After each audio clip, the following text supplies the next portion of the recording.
Hello दोस्तों, कैसे हैं आप सभी? आई होप आप सभी बहुत अच्छे होंगे। तो जैसा कि मैंने अपने लास्ट वीडियो में बात किया था कि हम लोग जो है जल्द ही आरआरबी जेईई 2024 के स्ट्रेटजी के बारे में बात करेंगे। तो उसी सीरीज़ में उसी बात पे जो है ये वीडियो होने वाली है। इस वीडियो में हम लोग जो है आरआरबी जेईई की स्ट्रेटजी के बारे में बात करेंगे।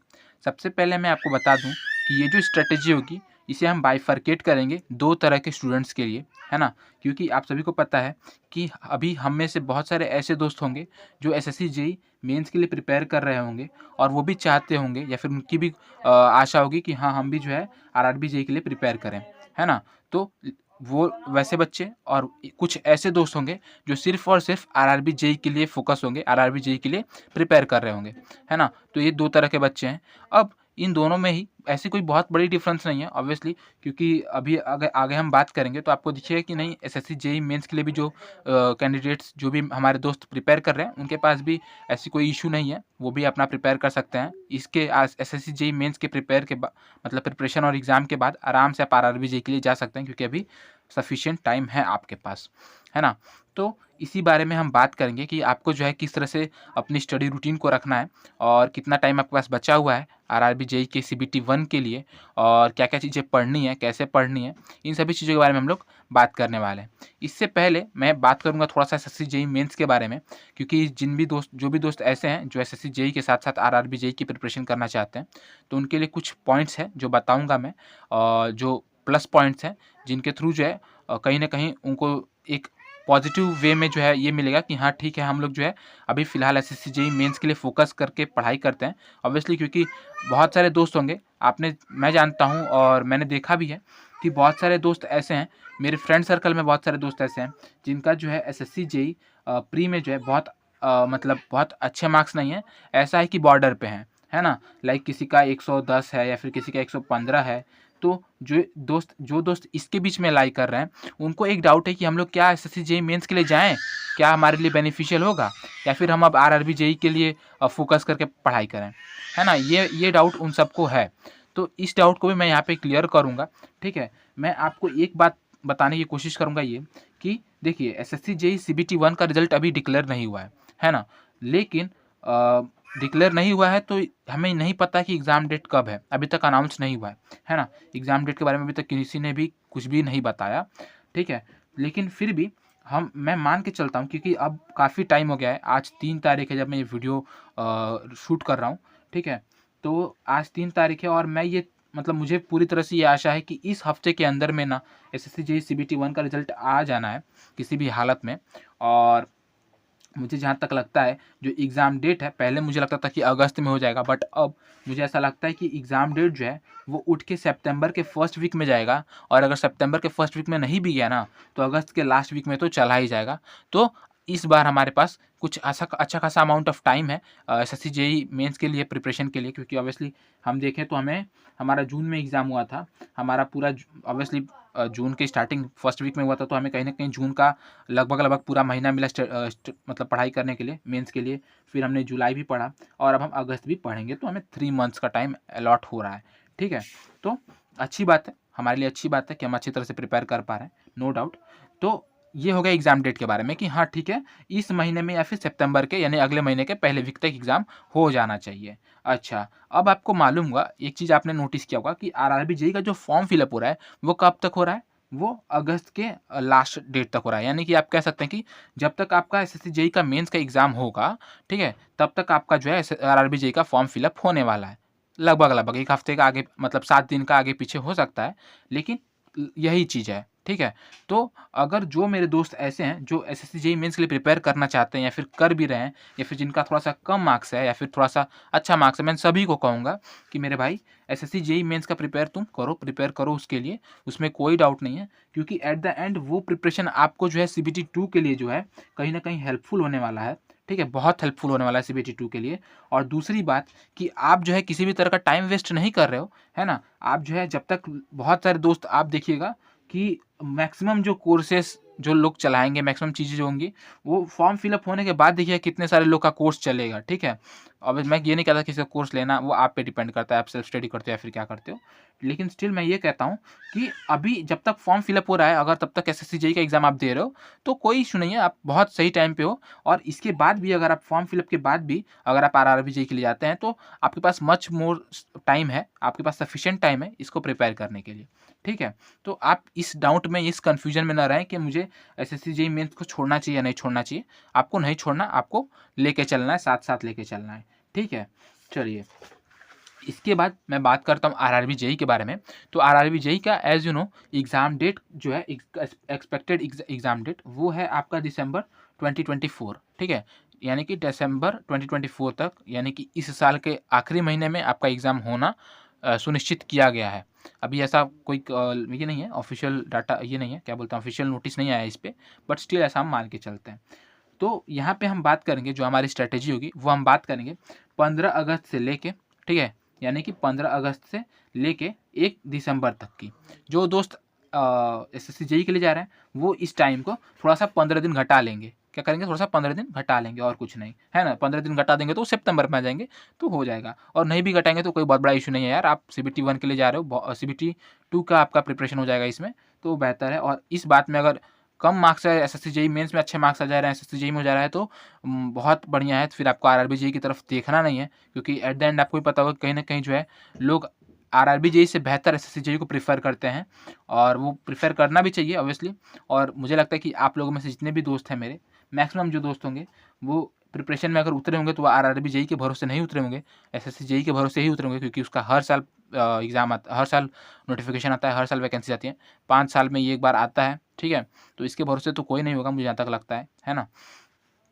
अच्छा, तो टाइम देखें, अगर हमारे पास टाइम कितना है, 15 अगस्त से लेकर के 1 दिसंबर तक अगर हम बात करें, क्योंकि दिसंबर में एग्ज़ाम है, तो मैं मान के चलता हूँ कि 1 दिसंबर तक हमारी जो है पढ़ाई हो जानी चाहिए पूरी। तो 15 अगस्त से 1 दिसंबर के बीच की अगर हम बात करें, तो हमारे पास कुछ जो है टोटल यहाँ पे कैलकुलेट करने के बाद 105 दिन हमारे पास बचते हैं।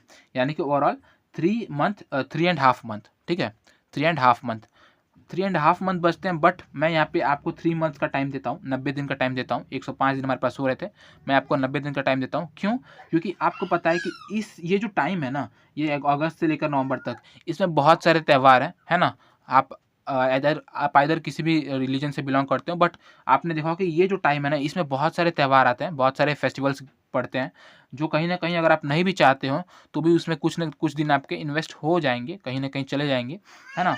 तो इसलिए जो है मैंने आपको as a factor of safety 90 दिन का टाइम दिया है, ठीक है? तो 90 दिन के टाइम में आपको इन 90 दिन में आपको पढ़ना क्या है, ठीक है? तो इन 90 दिनों में आपको जो है सीबीटी 1 और सीबीटी 2 दोनों को साथ में लेके चलना है। मैं ये नहीं कहूँगा कि सीबीटी 1 को लेके चलो, सीबीटी 2 को छोड़ दो। जो दोस्त एसएससी जेईई की प्रिपेयर कर रहे हैं, उनका तो चल ही रहा है, उनके लिए तो बहुत बढ़िया बात है। हाँ, सोने पे सुहागा है। बट जो दोस्त सीबीटी 1 के लिए जाएँगे, उनको भी सीबीटी 2 को लेके चलना है, क्योंकि सीबीटी 1 के बाद आपको बहुत ज़्यादा समय नहीं दिया जाएगा। बहुत मुश्किल से 1-2 महीने, मुझे नहीं आइडिया, बट बहुत कम समय मिलेगा, 2 महीने का लगभग समय मिलेगा। वो एग्ज़ाम डेट अनाउंस होने के बाद कुछ ऐसा आइडिया मिलेगा तो बताया जाएगा, लेकिन बहुत ज़्यादा समय नहीं मिलने वाला। तो उस समय में आपको टेक्निकल पूरा रिवीजन करना इतना हलवा नहीं है, वो अच्छा खासा टाइम लेगा आपका, है ना? तो आपको टेक्निकल लेके चलना है अभी से थोड़ा बहुत, है ना? उसके साथ-साथ आपको सीबीटी 1 की भी चीज़ें लेके चलनी है, तो सारी चीज़ें आपको बहुत अच्छी तरह से मेंटेन करके लेके चलनी होगी, मैनेज करके लेके चलनी होगी। यहाँ पे जो सबसे ज़्यादा टाइम रोल प्ले करेगा, वो जो सबसे अच्छा मेन रोल प्ले करेगा, वो है आपका टाइम मैनेजमेंट, ठीक है? आपको अपना टाइम मैनेजमेंट बहुत अच्छा और बहुत इफ़ेक्टिव रखना होगा, जिसके थ्रू जो है आप इस एग्ज़ाम को क्रैक कर सकते हैं। किसी भी एग्ज़ाम के लिए टाइम मैनेजमेंट बहुत बड़ा फैक्टर होता है, बट यहाँ पे और बड़ा हो जा रहा है। अच्छा, अब मैं आपको थोड़ा-सा एक आइडिया दे रहा हूँ। आपके पास 90 डेज़ है, ठीक है? आपके पास 90 डेज़ है, और इन 90 डेज़ में आपको मैंने ये 5 चीज़ें दी है: रीज़निंग, मैथ्स, जनरल साइंस और जनरल अवेयरनेस और टेक। आपको ये 1 दिन में ये 5 चीज़ें पढ़नी है, ठीक है? As you all know, reasoning के लिए हमें बहुत सारी चीज़ें सीखनी नहीं है। आप एक इंजीनियर हो, आपकी अच्छी रीज़निंग होती है, सभी को पता है। आपको क्या करना है, आपको दिन का आधा घंटा देना है रीज़निंग के लर्निंग में। Learning in the sense of कि आपसे जो क्वेश्चंस गलत हो रहे हैं, उनका आप एनालिसिस कर रहे हो। जो क्वेश्चंस गलत हो रहे हैं, उनके ट्रिक्स सीख रहे हो। इन सब चीज़ों के लिए आपको आधे घंटे देना है दिन का, और 1 घंटा देना है प्रैक्टिस, वो भी किस पर? टेक्स्ट बुक पर। अब आप चाहे तो आप आरआरबी एनटीपीसी का जो प्रीवियस ईयर है उसका जो है रीजनिंग दे सकते हो। उसके बाद प्रीवियस ईयर आरआरबी जेई का तो मैं कहूँगा दे देना, लेकिन कोई मच उतना ये नहीं होगा, कोई उतना फ़ायदेमंद नहीं होगा।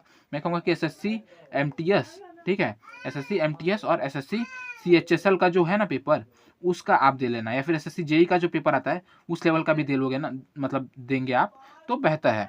इस लेवल पे आप जो है रीजनिंग प्रिपेयर कर लेना, ठीक है, जिससे कि अगले साल के एसएससी जेई में भी आपको फ़ायदे हो जाएंगे, है ना। उसके बाद अगर मैं बात करूँ मैथ्स के लिए, तो भाई इंजीनियर हो और मैथ्स तो मतलब मत पूछो। मैथ्स हमें सबने सीखा है, 4 पेजेस के इंटीग्रेशन डिफरेंशिएशन हम लोग करते हैं, है ना। तो मैथ्स के लिए मैं आपको कहूँगा कुछ नहीं करना है, हाई स्कूल लेवल का मैथमेटिक्स आएगा, ठीक है, हाई स्कूल लेवल का मैथमेटिक्स आएगा तो आधे घंटे का लर्निंग रखना कि अगर कोई ट्रिक है, ऑब्वियसली आता है, मुझे सभी को पता है, लेकिन कुछ क्वेश्चंस ऐसे होते हैं जो ट्रिक बेस्ड होते हैं, जो आपको ऐसे देख के करने होंगे। वहाँ पे अगर आप सॉल्व करोगे तो बहुत टाइम लगेगा, और हमें टाइम मैनेजमेंट को यहाँ पे ध्यान में रखते हुए आपको देखना है कि आधे घंटे लर्निंग में कि आपने क्या क्या चीज़ें जो है कौन से ऐसे क्वेश्चन हैं जिनमें आपको ज़्यादा टाइम लग रहा है, या फिर इनके ट्रिक्स अवेलेबल हैं जो आप अगर कर लेते हैं, जिनको अगर आप याद कर लेते हैं तो आप इसमें और बेहतर परफॉर्म कर पाएंगे, तो वो आपको कर लेना है। यहाँ पे देखिए, मैं यहाँ पे आपको 90 दिन कह रहा हूँ। 90 दिन में अगर आप ये 1.5 घंटे रोज दे रहे हैं ना, तो यकीन मानो मेरे दोस्त, 90 दिन क्या, मैं आपको अगर 50 दिन भी कहूँ ना, अगर आप इतना दे रहे हो ना, तो यकीन मानो दोस्त बहुत होता है, और हर चीज़ आपका एकदम तैयार हो जाएगा, ठीक है। आपको बस एक बार फॉलो करना है ना। 90 दिन में आपका रीजनिंग पूरा एकदम धुआंधार हो जाएगा। आप आराम से जो है रीजनिंग कर लोगे बहुत कम टाइम में, बहुत अच्छी तरह से, एक अच्छी एक्यूरेसी के साथ। मैथ्स में भी सेम चीज़ होने वाला है, आधा घंटे का लर्निंग देना है, 1 घंटे का प्रैक्टिस देना है टेक्स्ट बुक पे, सेम एसएससी में एमटीएस और सीएचएसएल का, है ना। इसमें भी आप आराम से ले जाओगे, कोई इशू नहीं है, और आप यकीन मानो रीजनिंग और मैथ्स आपका तैयार हो जाएगा, तो इसका मतलब कि आपका 55 मार्क्स जो है ना, 55 मार्क्स, आप 55 मार्क्स की 45 मार्क्स, 1 मिनट लेट मी सी, करीब कितना, मैथ्स में 30 और रीजनिंग में 25, हाँ 55 मार्क्स, ठीक है। 55 मार्क्स आपका जो है तैयार हो जाएगा। तो 100 में से 55 मार्क्स आपने ऐसे ही तैयार कर लिए, और बहुत अच्छी तरीके से। बाकी बचते हैं 45 मार्क्स। 45 मार्क्स के में आता है जनरल साइंस और जनरल अवेयरनेस। जनरल साइंस अच्छा खासा ये रखता है, वेटेज रखता है, और जनरल अवेयरनेस भी आपका 15 मार्क्स का वेटेज रखता है, तो ठीक है, कोई इशू नहीं है। हमें क्या करना है, जनरल साइंस के लिए भी आपको बहुत ज़्यादा समय नहीं देना है, आपको 1.5 घंटा ही देना है, ठीक है। मैं आपको ये स्लॉट्स दे रहा हूँ। आप ऐसा कर सकते हैं कि आपको दिन में जो है, आपको एक दिन में, ठीक है मेरे भाई, 5 स्लॉट्स बनाने हैं, 5 स्लॉट्स। एक स्लॉट जो होगा वो कुछ 1.5 घंटे का होगा, ठीक है। एक स्लॉट जो है कुछ 1.5 घंटे का होगा, और हर एक स्लॉट में आपको एक सब्जेक्ट पढ़ते चलना है, ठीक है। तो 1.5 घंटे का ये आपने एक पढ़ लिया, एक स्लॉट ये होगा। मैथ्स 1 घंटे का, मतलब एक स्लॉट हो गया। जनरल साइंस आपको इसलिए एक स्लॉट में पढ़ना है, जिसमें से आपको 1 घंटा जो है अपनी हैंड बुक रीड करनी है ना। Hand book in the sense of कि जैसे हमारा सिविल इंजीनियरिंग का जो हैंड बुक आता है, सिविल बूस्टर आपने देखा होगा, या फिर मेडीजी का, वैसे ही आपको देखना है कि जनरल साइंस के भी जो है हैंड बुक्स आते हैं, तो उनको आपको खरीद लेना है, ठीक है। उनको आपको खरीद लेना है, तो वहाँ पे आप चाहो तो आराम से जो है रीड करते हुए चल सकते हो। 1 घंटा आपको रीड करना है, बहुत ज़्यादा समय नहीं लगना है वाला आपको, क्योंकि आपने पढ़ रखा है चीज़ों को, ठीक है। ऐसा नहीं कि आपको सीखना है, आपने पढ़ रखा है, आपने बहुत बार उनको इम्प्लीमेंट कर चुके हो, तो आपको बहुत ज़्यादा समय नहीं लगना है। आप आराम से 1 घंटे में आराम से 2 चैप्टर तक निपटा सकते हो, 3 चैप्टर तक निपटा सकते हो, है ना। और 1 चैप्टर भी नहीं पढ़ सकता है, क्योंकि डिपेंडिंग ऑन द कि कितना बड़ा चैप्टर है या फिर कैसा चैप्टर है ना। तो आराम से आप एक हैंड बुक ले सकते हो। अगर आपके पास हैंड बुक नहीं है, और अगर आपको 9th या 10th का बुक मिल जा रहा है, तो वो बहुत मतलब सोने पे सुहागा। मैं कहूँगा कि अगर आपको 9th 10th का बुक मिल जा रहा है, तो आप 9th 10th का बुक पढ़ लेना, और ये जो हैंड बुक है उसको मत लेना, ठीक है। 9th 10th का बुक पढ़ लेना, फिजिक्स, केमिस्ट्री और बायो का, ठीक है। अगर आपका कोई दोस्त, कोई भाई, या फिर आपका खुद का है, तो आप उसे जा सकते हो। अगर नहीं तो आप एक छोटा सा हैंड बुक लो और उसे रीड करो 1 घंटे, और आधे घंटे उसका प्रैक्टिस करो टेक्स्ट बुक पे, है ना, टॉपिक वाइज। तो ये आपका हो जाएगा जनरल साइंस की। जनरल अवेयरनेस के लिए देखिए, आपको बहुत सिलेक्टिव होना पड़ेगा। जनरल अवेयरनेस में आपको मैं बता दूं कि जनरल अवेयरनेस में बहुत सारी चीज़ें हैं, सब कुछ पढ़ने लगेंगे तो सब कुछ नहीं होगा, और आना कुछ सिलेक्टिव चीज़ें ही हैं। 15 मार्क्स का 15 क्वेश्चन आएगा, तो मैं आपको कहूँगा कि आपको थोड़ा सा सिलेक्टिव रहना है। Selective in the sense of कि पहले आपको वो टॉपिक्स पढ़ने हैं जो मोस्टली पूछे जाते हैं और हर जगह पूछे जाते हैं।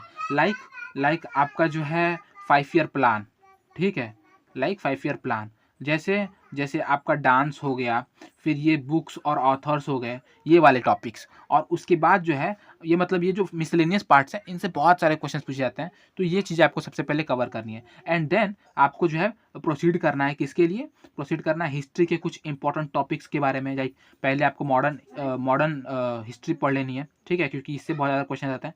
पहले मॉडर्न हिस्ट्री पढ़ना है, उसके बाद आपको फिर आपको एंशिएंट पढ़ना है। पहले मॉडर्न पढ़ेंगे, फिर एंशिएंट पढ़ेंगे, और फिर आप मेडिवल पढ़ेंगे।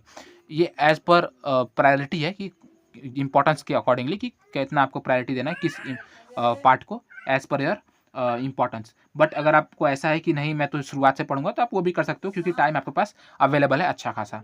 आपको इसमें भी 1.5 घंटे मिलेंगे। 1.5 घंटे में आप आराम से जो है 90 दिन है, 1.5 घंटे में आराम से आप अगर 1 महीने में भी, जो कि मैं बहुत टाइम बता रहा हूँ, इतना भी नहीं लगेगा, मुश्किल से 20 दिन लगेंगे, ठीक है, 20 दिन लगेंगे आपको कोई एक सब्जेक्ट खत्म करने में। 20 दिन में आप आराम से चाहो तो हिस्ट्री कंप्लीट कर सकते हो, एंशिएंट, मेडिवल और ये सब लेके।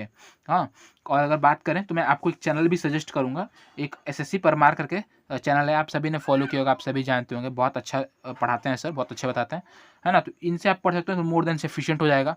इनसे भी पढ़ना तो मैं कहूँगा कि इनसे भी पढ़ना तो आप सिलेक्टिव होकर पढ़ना, क्योंकि ये सर भी CGL का भी पढ़ाते हैं, CCL का भी पढ़ाते हैं, तो वो बहुत ब्रॉड लेके चलते हैं, बहुत अच्छी तरह से। तो वहाँ पे आप देखना कि आपको सिलेक्टिव होना है। कुछ टॉपिक्स हैं जो आपके यूज़फुल नहीं होंगे, उनको आपको स्किप कर देना है, उन पे आपको टाइम वेस्ट नहीं करना है, ठीक है। बात करूँ अगर टेक्निकल की, तो ये हो गया 4 स्लॉट CBT 1 के लिए। अब इसी बीच में आपको टेक्निकल भी पढ़ना है। टेक्निकल आप रोज़ 1 से 2 घंटे दे सकते हो। इसमें आपको जो है आपको अगर आपके पास नोट्स अवेलेबल है तो आप रिवीजन कर सकते हो उनके। अगर नोट्स नहीं है तो मेरे भाई नोट्स बना लो, ठीक है, या फिर अगर आपको कहीं मिल जाता है तो आप खरीद लो। सबसे बेहतर होगा कि अगर मिल जाता है तो आप कहीं से किसी कोचिंग क्लासेस के खरीद लो, मैं आपको कहूँगा, क्योंकि वो इफेक्टिव पड़ेगा आपके लिए, है ना। आपको टाइम नहीं वहाँ पे वेस्ट करना पड़ेगा, और नोट्स आपके बन के तैयार हो जाएंगे तुरंत, और फिर आप उसमें रिवीजन कर सकते हो और प्रैक्टिस कर सकते हो। इस समय मैं आपको कहूँगा, और अगर आप नोट्स बनाना प्रेफर करते हो मेरी तरह, तो आप नोट्स प्रेफर कर सकते हो, आप अपने नोट्स बना सकते हो, है ना। क्योंकि नोट्स बनाने से एक तरह से लर्निंग प्रोसेस अच्छी हो जाती है, थॉट प्रोसेस कहीं ना कहीं एनहेंस होता है, तो आप नोट्स बना सकते हो, ठीक है। और उसके बाद आप रिवीजन और प्रैक्टिस के लिए जा सकते हो। तो एज़ पर योर रिक्वायरमेंट कि आपको टेक्निकल में क्या चीज़ ज़रूरी है, वो आप कर सकते हो। तो ये था आज की वीडियो में। और जो भी दोस्त SSC JEE मेंस के लिए प्रिपेयर कर रहे हैं, वो भी ये चीज़ करेंगे, बट उनके लिए टेक्निकल बहुत आसान हो जाएगा, रीजनिंग बहुत आसान हो जाएगा। उन्होंने कहीं ना कहीं जनरल अवेयरनेस भी थोड़ा बहुत पढ़ रखा होगा, तो वो भी बहुत आसान हो जाएगा, है ना। तो ये सारी चीज़ें हैं। तो आई होप कि आपको सभी चीज़ें समझ में आई होंगी, पसंद आया होगा। और अगर अभी तक आपने जो है वीडियो को लाइक नहीं किया तो वीडियो को लाइक कर दें, चैनल को सब्सक्राइब नहीं किया तो चैनल को सब्सक्राइब कर दें। एज़ यू नो कि हम जो है ऐसे ही इसी तरह से सिविल इंजीनियरिंग एस्पिरेंट्स की हेल्प करते रहते हैं। और अगर आप हमारे चैनल से जुड़ते हैं तो आप और हम मिलकर इस जर्नी को, जो हमारी ये प्रिपरेशन जर्नी है, इसे हम और बेहतर बना सकते हैं, ठीक है। और अगर अभी तक आपने हमारे व्हाट्सएप ग्रुप या फिर टेलीग्राम चैनल से नहीं जुड़े तो उससे भी जुड़ जाइए, लिंक इज़ इन डिस्क्रिप्शन, ठीक है, जिससे कि आपका और मेरा इंटरेक्शन और बेहतर हो पाए, ठीक है। तो ये था आज की वीडियो में। Keep watching, keep learning, thank you.